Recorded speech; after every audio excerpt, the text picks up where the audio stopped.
Hi, I'm back again. This is Sarah Zuber with Verve Counseling, and I'm here to share another tool for managing mood in these uncertain times, and particularly anxiety. And today I want to share a skill or a concept from dialectical behavior therapy that I find to be really useful in so many areas of life. And this is called Wise Mind, accessing your wise mind. So let me do a screen share here and pull up a PowerPoint to illustrate this concept.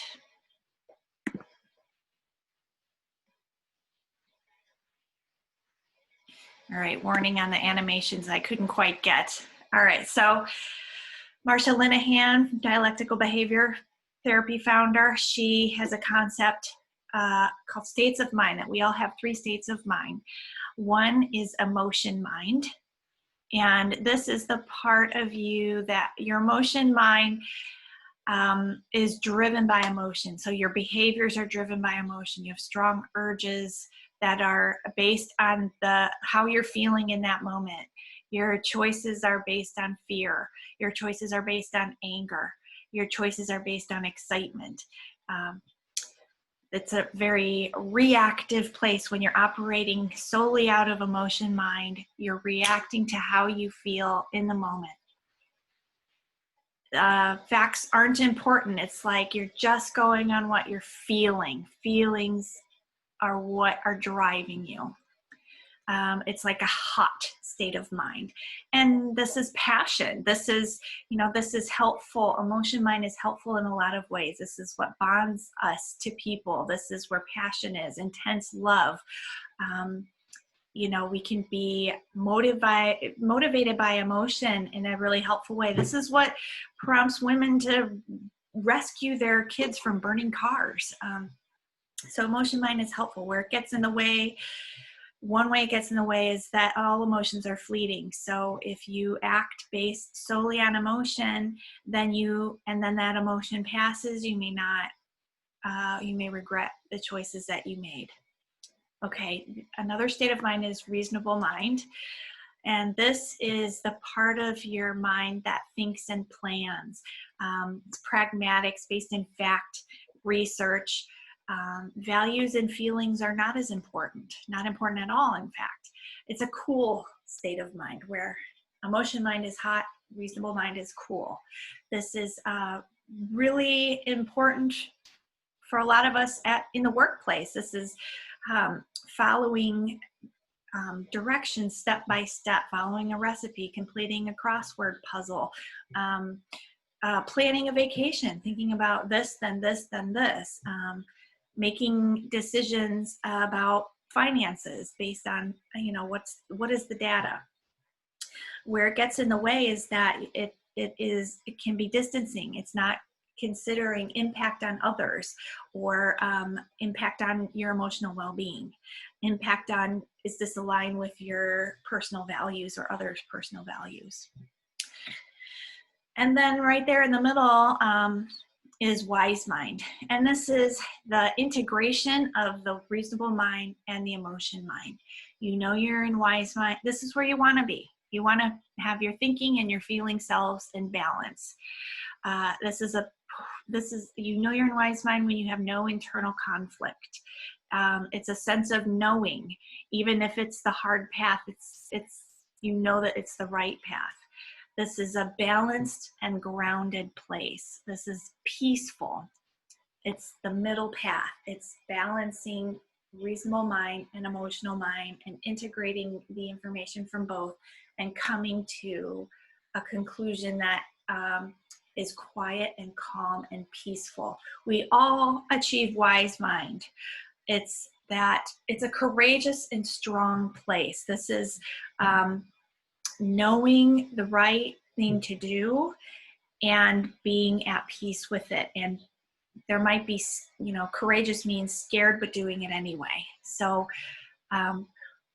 in this state of affairs right now in the world, we there's a lot of emotion mind that could be happening. I think we are training our brains as we continue in this crisis mode, this high stress mode, this perceived danger mode.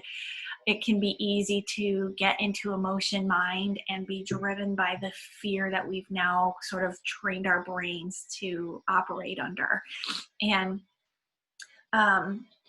we are knowing more and more about coronavirus. There are some solid facts that we know from the US and from, you know, around the world as we've studied how this has unfolded all over and what is common about cases. And so we can bring in more facts about this and come to wise mind decisions about how we proceed with childcare, how we proceed with work, how we proceed with integrating back into the world or not, you know.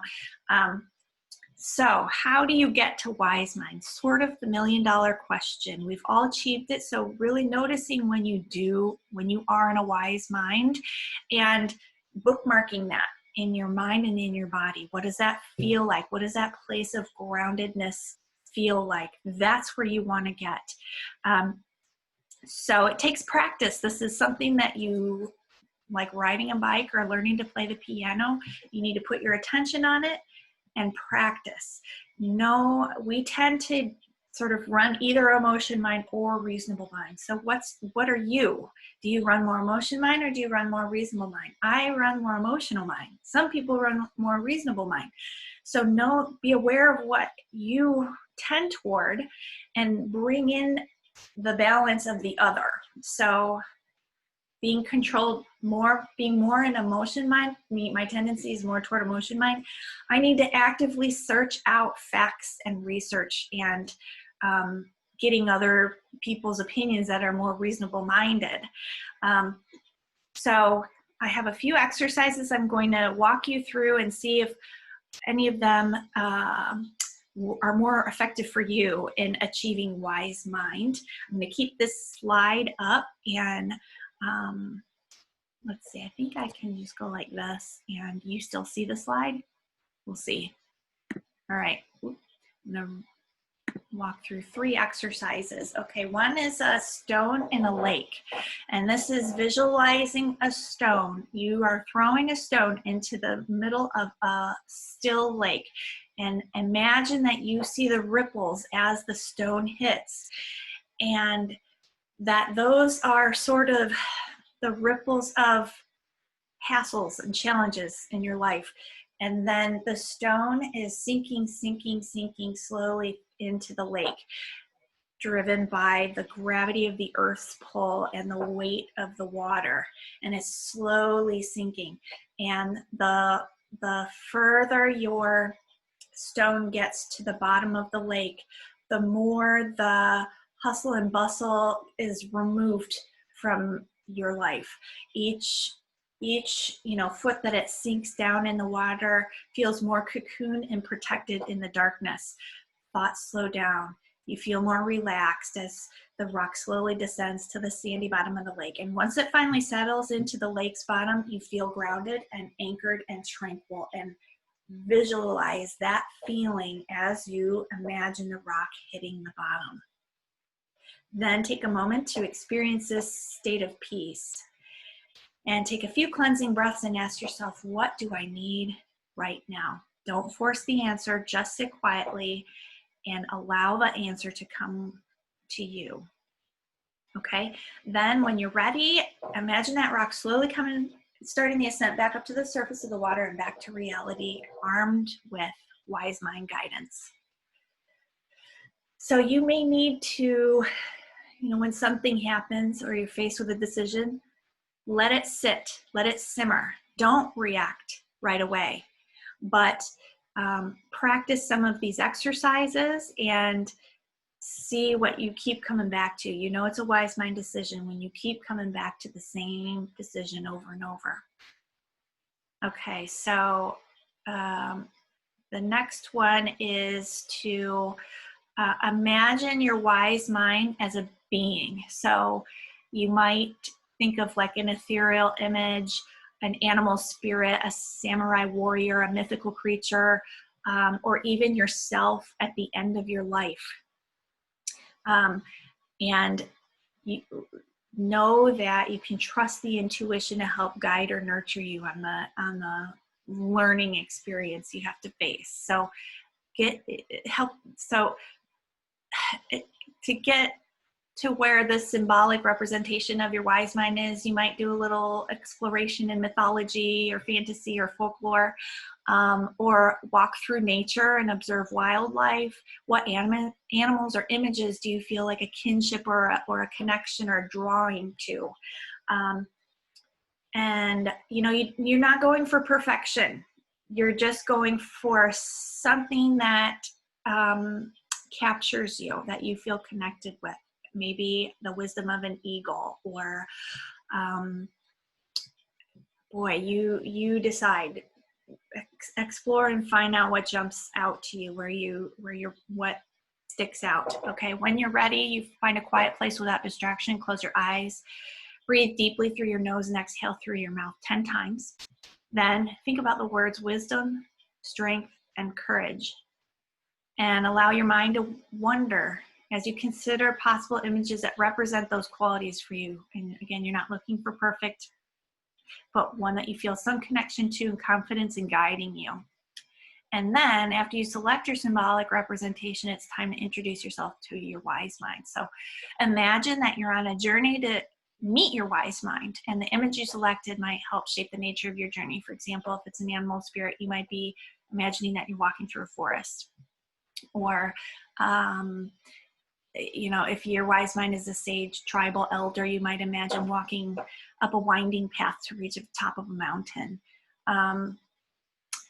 If your wise mind's an ethereal spirit, you might imagine walking through seemingly endless paths of a secret garden.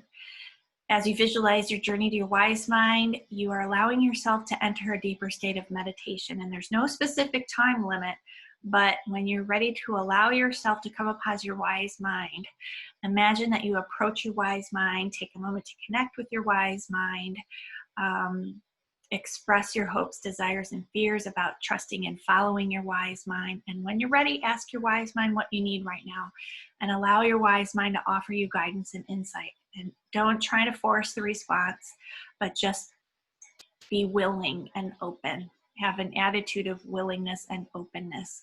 And it might take several visits to your wise mind, whatever the symbolic representation is, and practice that. All of these, just practice, and know that you're there when it's just a sense of knowing. And you may not be able to achieve this with everything or on the timeline that you're hoping for, but do trust that you can access your wise mind and give yourself the time and the space to do so. And this is a place of making confident choices and having no internal conflict about it. All right, so I hope you find this concept as helpful as I do, and have a wonderful day.